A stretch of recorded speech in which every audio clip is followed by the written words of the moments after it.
Well, hello and happy Friday, and welcome to Journey to Wholeness. I am your host, author, speaker, and writing coach, Indiana Tuggle.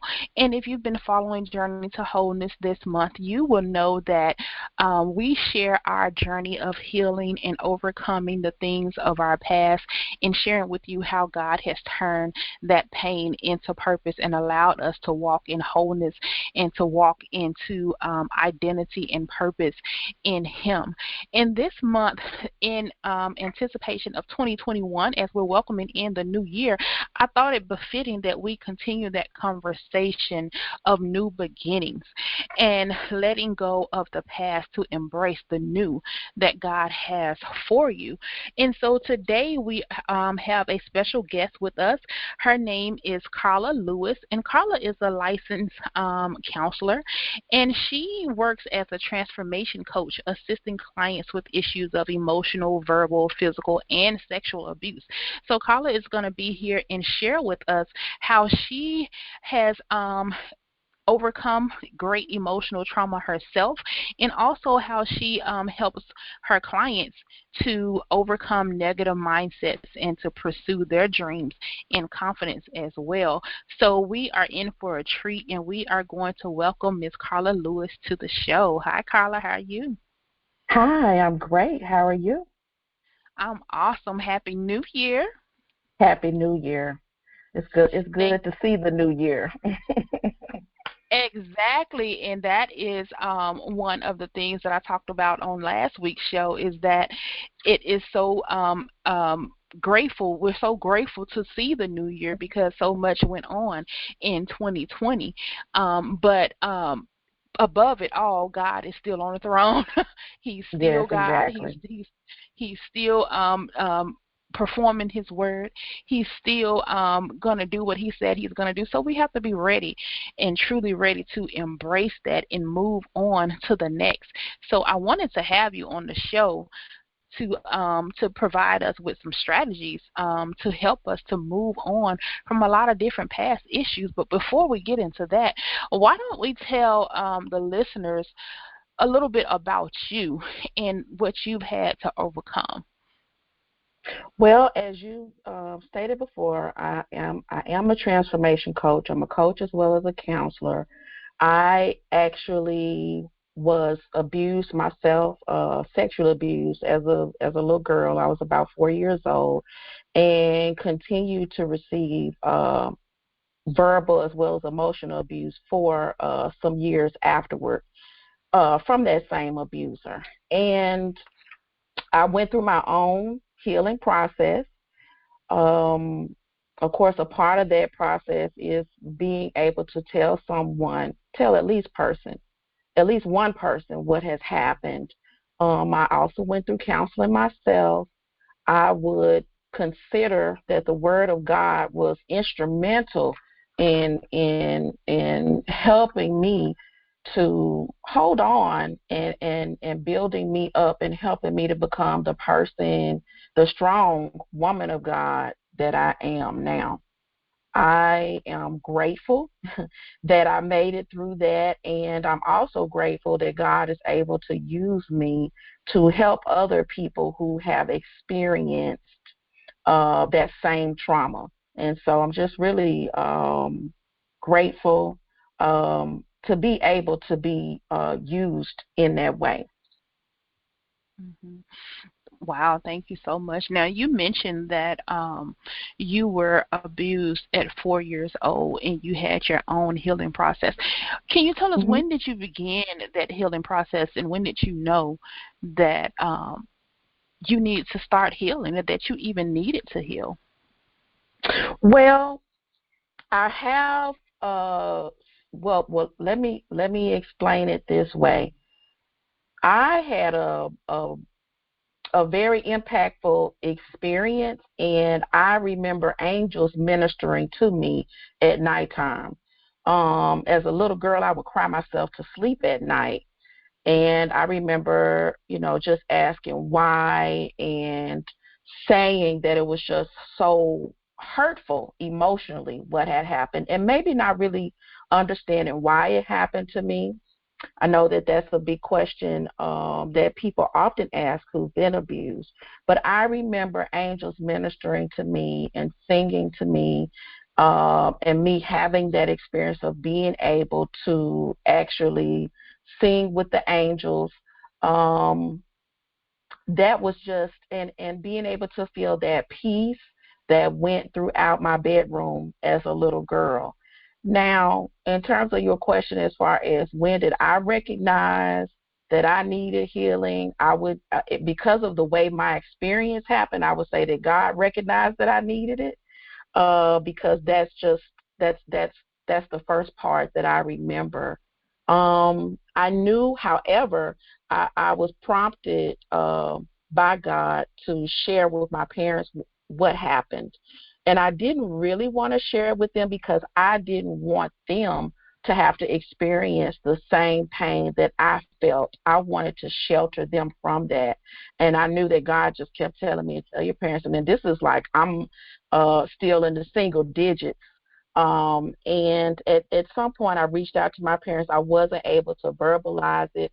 I left a note at home and went to school. And my parents found the note and came up to the school and spoke with me.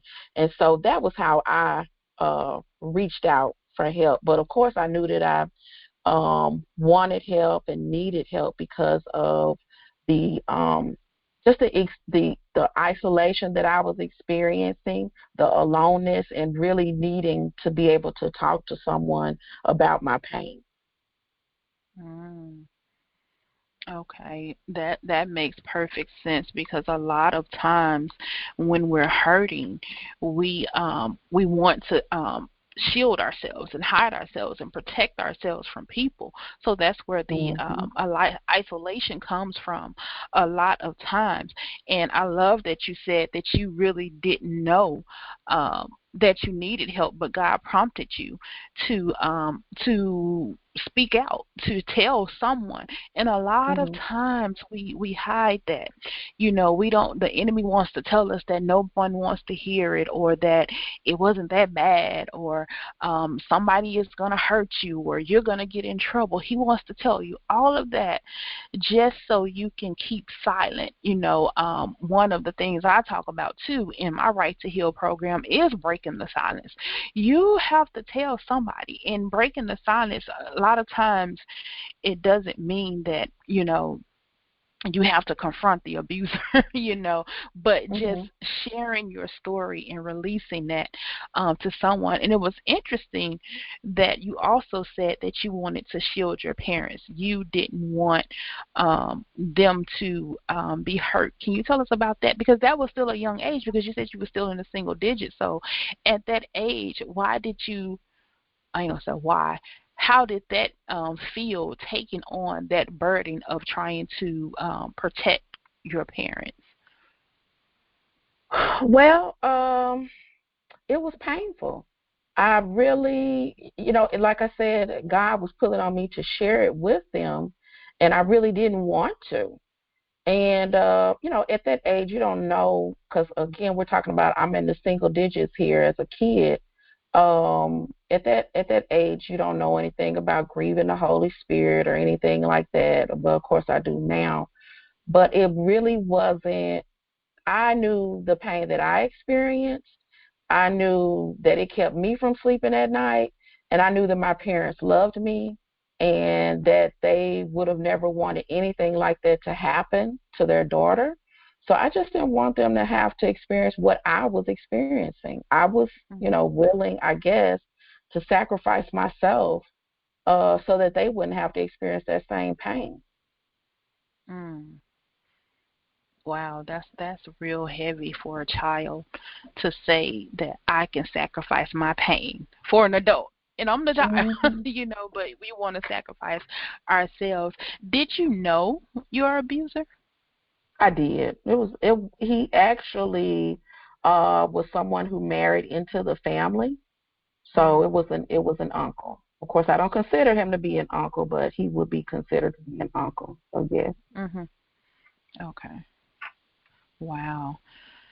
And what did that, once you begin to tell your parents, and I'm sure they begin to, get you some counseling or something, what was that healing process like as you began that journey? Well, of course, it was very freeing. Um, Very freeing. I mean, I felt like a burden was lifted off of me. Of course, there was still some difficulty and challenges that had to be faced because there were some family. Of course, it was within the family, so of course it caused family. I feel like it caused family issues. Um, but also, I remember um, going through the counseling process myself, and I felt validated in my feelings. For one, one of the things that people who've been abused often do is blame themselves. And Mm-hmm. so my counselor reassured me that it was not my fault. And of course, we went into detail about attraction, what adults should and shouldn't be attracted to, and all those kinds of things. So counseling was very helpful. I had a good rapport with my counselor. I believe that and I can't remember now, but I believe that she also shared with me that she had been abused as well. I'm not sure now because it's been many, many years ago at this point. But I was the counseling process was just redeeming for me. It felt redeeming. It really did. Um, just that my feelings were valid and that I mattered because someone listened to my voice.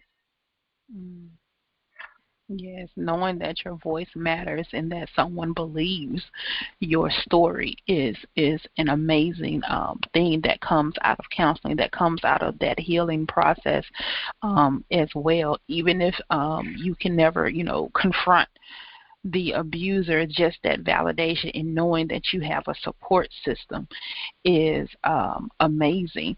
So now let's get into how you discovered your purpose in your desire to help others. Well, I think that's probably a long story, but I actually ended up, uh, well, at first I wanted to be like my dad and I wanted to be in business.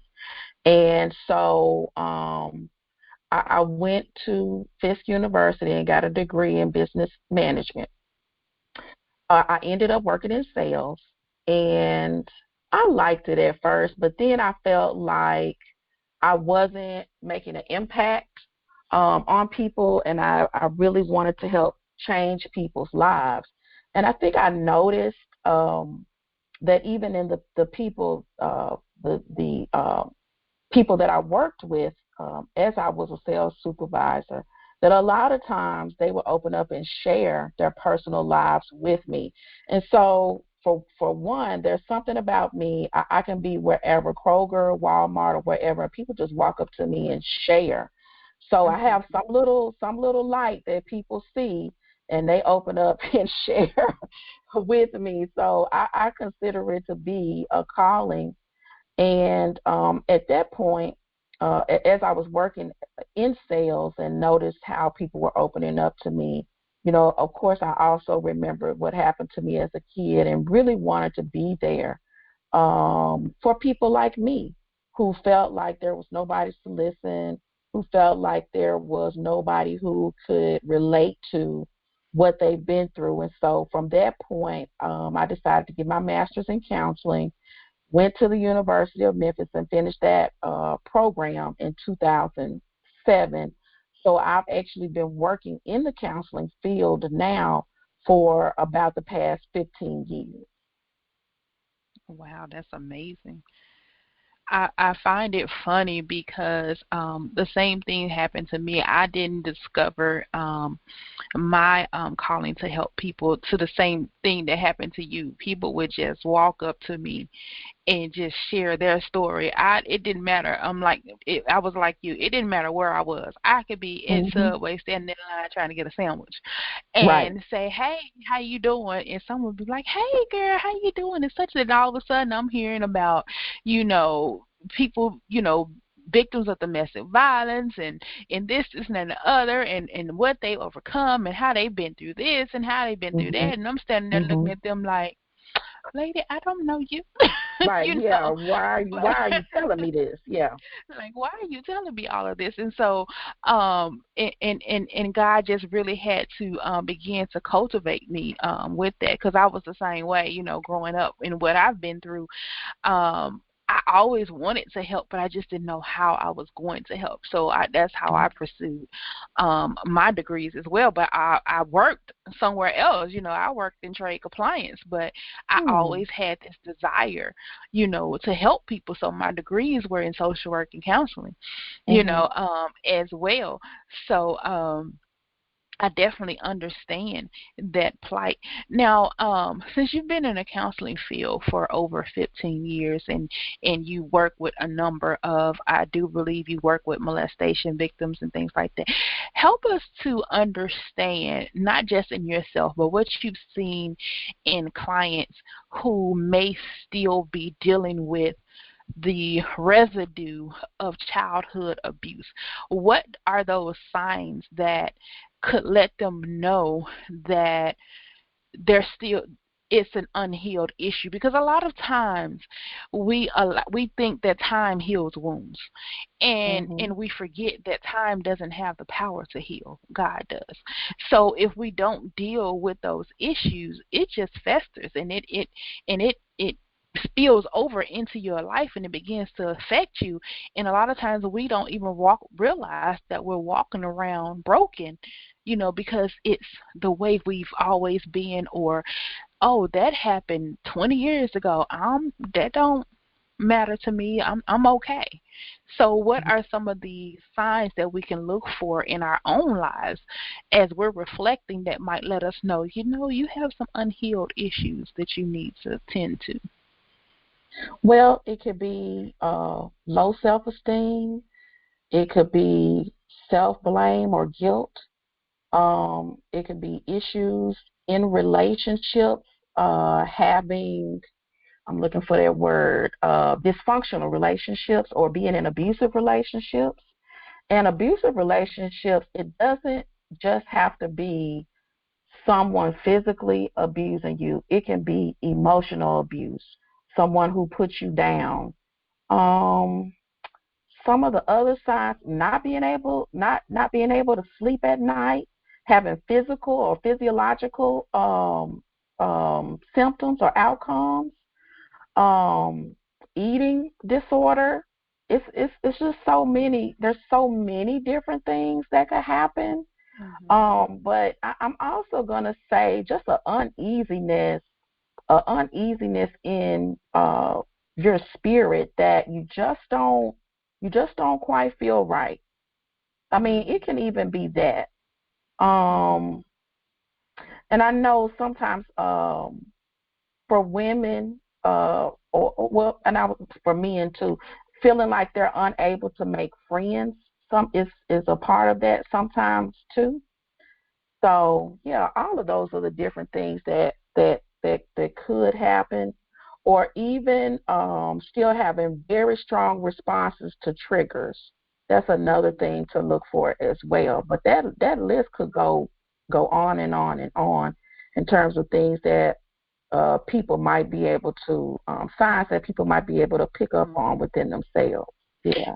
Yeah, you're absolutely right, because you said a lot in there, and I would also add too that for me, it was one of those things where I couldn't look men in the face.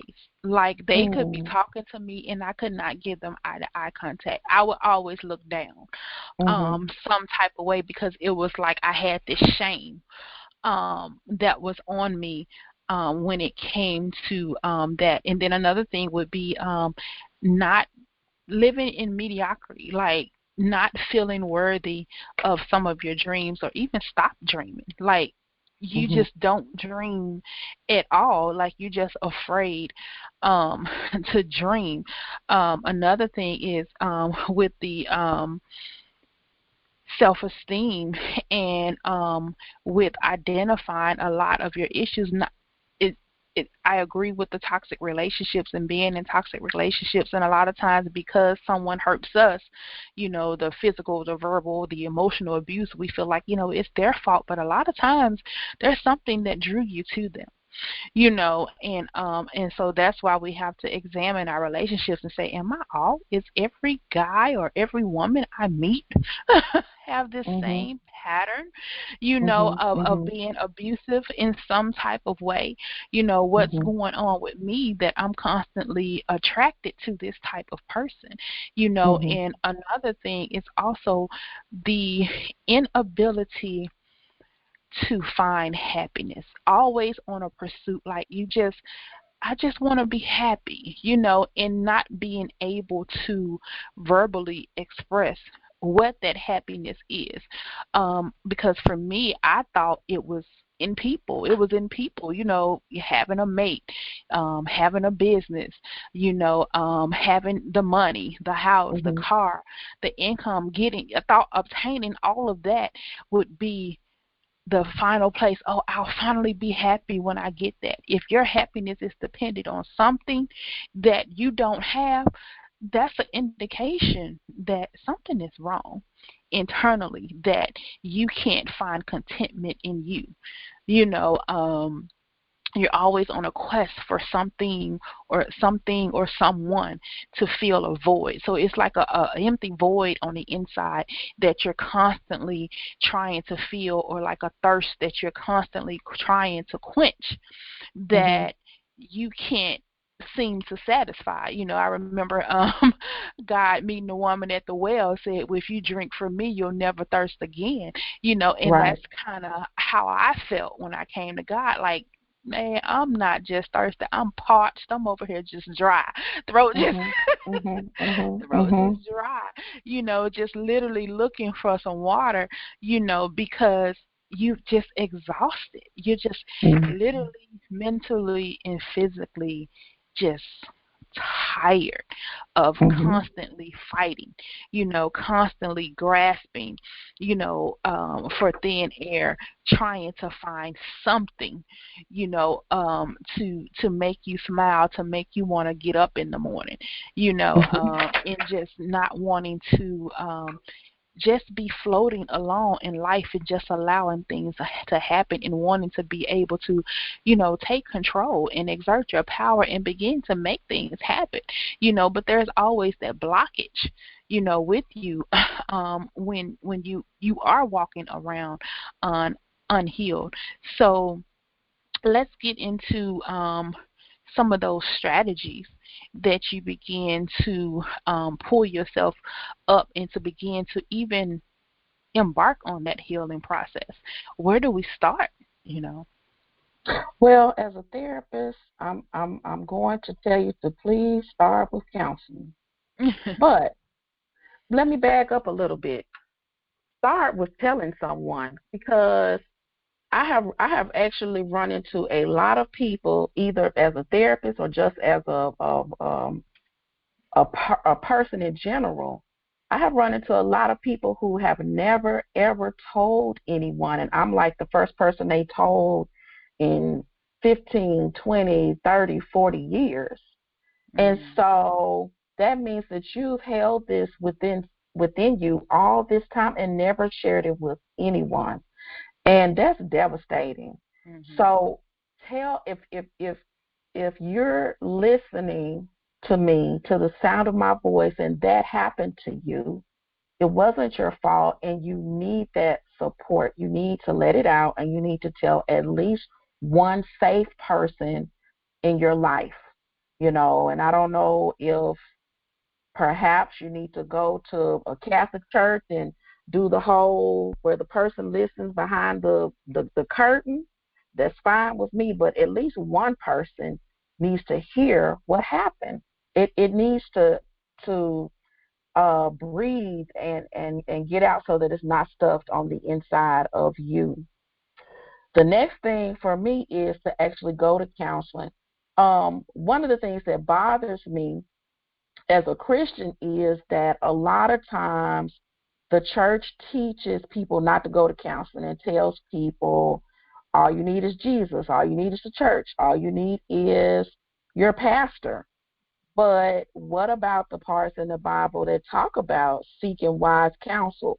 Or why can't counseling be what Jesus or God has provided, a tool that God has provided to help people get through, what they've been through, the abuse that they've been through? Why can't it just, and why can't the two be brought together?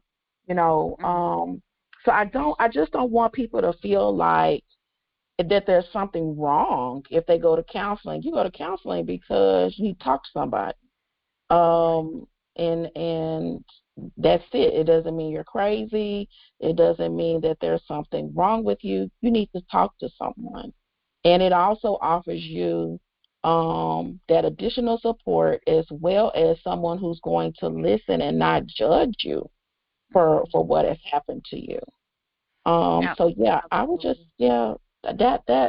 that's it for me. Go to counseling, and don't just feel like you're just going to be able to just pray it out at church one Sunday at the altar, you know. Absolutely, and I totally agree with you on that, especially with number one, you have to tell somebody, and it's because of the mental torment that goes on in our mind when we hold stuff in. And Mhm. I know it's cliche, but you can't heal what you won't reveal, and that's so totally true. If you can't admit that something happened to you, Mhm. and you're not okay with it, that's the first step. The first step is awareness and letting it out. That is the first step. You are not weak if you admit that something is broken within you. That's kind of like going in the kitchen, spilling milk on the floor, and then walking away from it. And just Mhm. leaving it, laying on the floor, or Mhm. breaking a glass and you leaving it on the floor and you don't try and get it up, even though you're capable of getting it up. And as far as counseling, there are some amazing, Christian counselors out there. And when it comes to healing, we have to really truly understand that there is a strategy in it. I say Mhm. even when we seek God, and as a person who likes to help people heal through writing, there's still a strategy in that. Even Mhm. in my writing to heal, I still had to seek God for the strategy. I had to be intentional about the Mhm. scriptures and studying the scriptures. So just opening the Bible and picking the scripture, that's not it. You have to really truly look for the strategy in the word and the help in the word that God says that He is for us. And if you're not in that place, it's okay. And counselors are amazing. They've been doing this, like you've been doing this for years. They've been doing this for years, so they can help us to see things in ourselves that we can't see. They can provide those strategies that we need to come out, because it's all about making you a better person, and however way you get there. I remember the first time me sitting down with a Christian counselor, it was like a breath of fresh air, you know, Mhm. Yeah. because it was like I'm able to come in here and sit down and talk about my faith and talk about my issues, and then also talk about how my faith can help me with these issues, and how the strategies that she were giving me was also biblical as well, and how to dig into deeper, in myself. And it was like amazing. The first couple of times I was just sitting in there like I was just crying, Mhm. Yeah. just crying, and able to release it, because sometimes it's a lot of pressure, Mhm. I think, that the church puts on people to be their own counselor, so to Mhm. speak, Yeah. because I feel like God has equipped people with a lot of gifts and talents to help people, and to limit that to people who have not yet um, built a relationship with God, for that is a disservice, because it takes time, and a lot of times we're in crises. By the time someone comes, and like you said, by the time someone opens their mouth and comes into the church for help, telling them to go pray ain't gonna do it because they're on the urge. It takes a Mhm. lot of strength to open your mouth and to tell Mhm. somebody that you're hurting because it's a cry for help. You need help, right now. And to tell them to pray, when they honestly, truly, probably angry at God because they don't understand why God even allowed it to happen to Mhm. them. Mhm. Is really truly a disservice. You need tools, and like you said, sometimes the altar you need when you get up from the altar. What's next? You need some help because Yeah. it's a continuous journey, and that's the one thing that a lot of people feel about. I felt that way about the healing process. Every time I wrote a book, I was healing from something. I was like, look at God, how much more Mhm. stuff I got to get out of me? And he's like, why you despise your healing? Mhm. Because Mhm. it's a continual process. You have to continue. And as you go, as we pull stuff up out of you, you're going to be better and better. And as you go, you're going to continue to help people. Because when I show you the strategy, you're going to show them. Yeah. So it's like Yeah. it's a continual process and it's never ending. To me, total healing is on the other side of the grave because we're Mm. human. We're always going to interact with people, Mhm. who are less than human because we are going to make mistakes. We're going to hurt people, even if it's Mhm. not always intentional. But you're going to experience some more hurt. So Mhm. you, to say that I just want to be healed and get it over it and move on, no, keep going, Mm. keep Mhm. going. Those Yeah. strategies that you develop are going to continue to help you as you move on. Mhm. Um, Before we get out of here, I want to talk about your book that you just released. Tell us about your book. Well, I wrote a self-esteem journal called Learning to Love Me, and it is 30 steps to loving you better. And I'm really proud of it. Everyone who has picked up a copy loves it, and it really forces you to look at how you think about yourself, how you're living right now, how you treat yourself, ways that you can treat yourself better. What is it that you need to do to love you better? And it also has therapeutic coloring pages to kind of give you a little bit of a break when you need a break from processing, as well as some extra lined and blank pages for anything that just comes up in in your spirit as you're writing. So it's just a great tool to be able to look at yourself. And it also has some motivational quotes that I wrote to encourage you along the way as you do your process. Awesome, awesome. That sounds amazing because you do have to continue to work at home. Unfortunately, we can't sit on our therapist's couch every day. Right. That's true. I That's mean, true. we can't. So you do have to continue the work at home. So that's why I love self-love journals. So learning to love yourself, and plus healing starts with love. It all starts with learning to love yourself and knowing that you deserve better than what your past is telling you. What your past has lied to you and said that you can only have this, but that's a lie. But once you begin that journey of loving yourself, you will realize that true love and is waiting for you, and it starts with you because the Bible tells us of all the commandments the greatest of those is love. So you have to love. In order to love someone else, you have to first love yourself. So the Bible tells us to love your neighbor as you love yourself. Well, if you don't love yourself, how can you love your neighbor? And a lot of times we don't know that self-love is needed because we think we are loving ourselves, but when we realize what has going on in our lives, we realize that our love has been depleted by the constant attacks that we've had to go through. So it's in buying a self-love journal such as yours, just think of it as a replenishing. You're refilling yourself. Because it's you're empty right now, or even if you're not Mhm. empty, you may be half full. So you Mhm. need to be refilled, rejuvenated, restored back Yeah. to your former self. And I believe that is something that we need to do on a regular basis, at least once a quarter. You know, Absolutely. yeah. Absolutely. Well, thank you so much, Karla, for joining us on Journey to Wholeness. I've Thank you. enjoyed our conversation. I've enjoyed the strategies that you've given us. So, in order to embrace the new you that's coming on the other side of your healing, you first have to tell somebody. Tell somebody that you are hurting. Tell somebody what happened to you.